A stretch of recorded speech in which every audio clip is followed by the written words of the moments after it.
Hello mga kahugpong. Aduna na sab kita laing video nga ipakita sa inyo kabahin kini sa atong barangay nutrition program.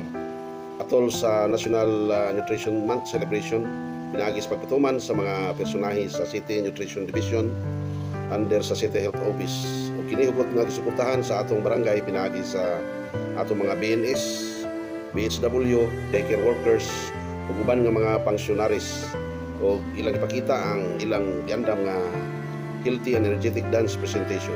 O sige, dili ta magdugay atong tanawon.